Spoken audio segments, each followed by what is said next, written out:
दोस्तों, हम लोग कई बार भूत प्रेतों की बातों को किस्से और कहानियों के माध्यम से सुनते रहे हैं। पर कोई इन पर विश्वास करता है, कोई इन्हें मनगढ़ंत और अंधविश्वास फैलाने वाली बात मानता है।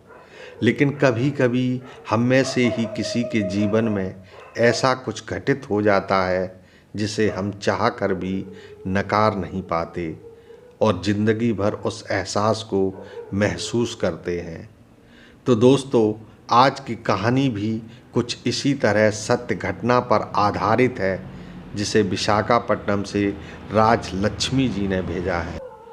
राजलक्ष्मी जी बताती हैं कि यह तब की बात है जब वे अपनी पढ़ाई पूरी करने के लिए घर से शहर के एक हॉस्टल में शिफ्ट हुई थीं।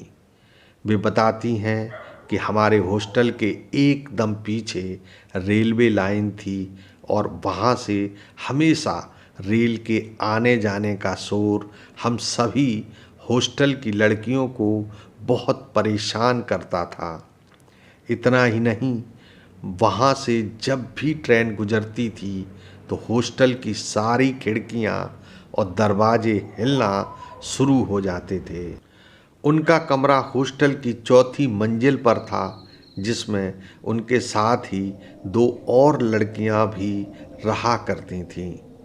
राजलक्ष्मी जी बताती हैं कि मुझे आज भी याद है, उस हॉस्टल में रहते हुए सिर्फ 3 या 4 महीने ही हुए थे कि तभी एक रात मैंने और मेरे साथ की लड़कियों ने एक औरत के चिल्लाने की बहुत ही भयानक आवाज़ सुनी।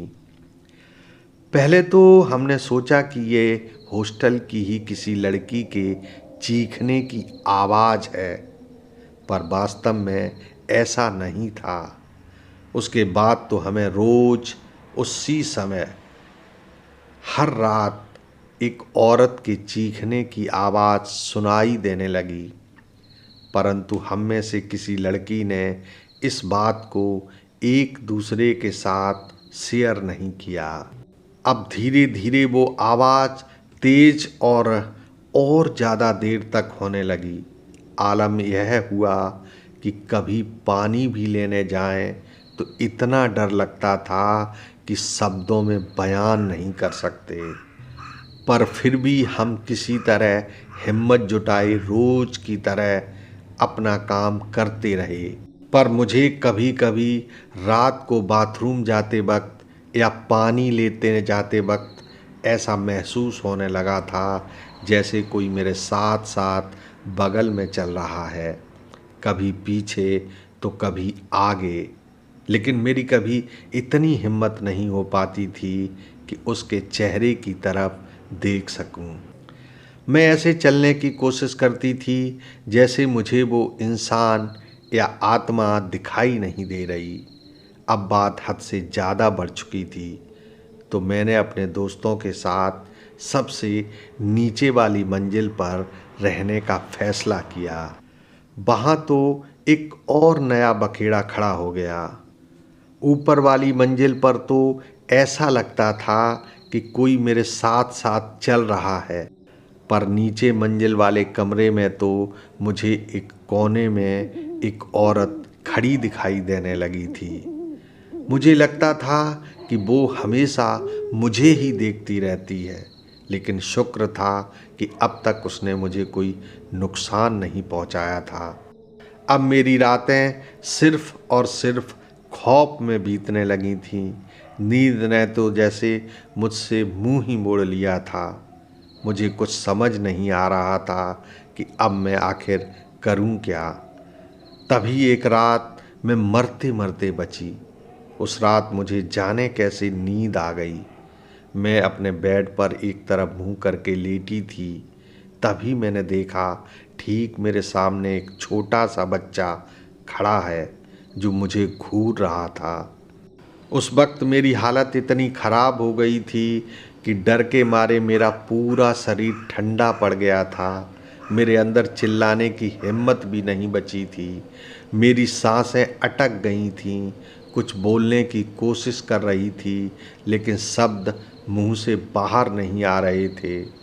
पूरा बदन जैसे किसी ने पकड़ लिया हो। मैं किसी तरह से उस बच्चे पर अपना हाथ फेराया, ये सोच के कि ये सिर्फ मेरा भ्रम है, पर मैं उस तक अपना हाथ पहुंचाने की हिम्मत तो करती रही, पर हाथ पहुंचा नहीं सकी। लेकिन वो बालक अभी भी वहीं पर खड़ा था। आखिर में किसी तरह उठी और सीधी अपने वार्डन के कमरे में जाकर उन्हें सारी बात बताई। मेरे साथ हुई सारी घटनाओं को सुनकर वार्डन ने जो कुछ बताया, उसे सुनकर तो मेरे भी होश उड़ गए। वार्डन ने बताया था कि मैं खुद इन सब चीज़ों में विश्वास नहीं करती, लेकिन बहुत समय पहले यहाँ पर एक ट्रेन एक्सीडेंट हुआ था जिसमें कई सारे लोगों की जान चली गई थी, और ये सब उसी रेलवे लाइन पर हुआ था जो हमारे हॉस्टल के ठीक पीछे की तरफ है। उस घटना के बाद यहाँ पर कई और लोगों के साथ भी बिल्कुल वैसा ही हो चुका है जैसा कि तुमने मुझे बताया। लेकिन तुम्हें इन सब चीज़ों को अपने ऊपर हावी नहीं होने देना चाहिए और हिम्मत रखनी चाहिए। भगवान पर विश्वास रखो, कोई तुम्हारा कुछ नहीं बिगाड़ पाएगा। पर मैंने जो उस हॉस्टल में रहकर सहा था, उसे और सहने की मेरी हिम्मत जवाब दे चुकी थी, इसलिए मैंने हॉस्टल छोड़ दिया था। तो दोस्तों, आज की कहानी में बस इतना ही। कल फिर मिलेंगे किसी नई कहानी के साथ। तब तक के लिए प्रमोद झा को इजाज़त दीजिए। शुभ रात्रि।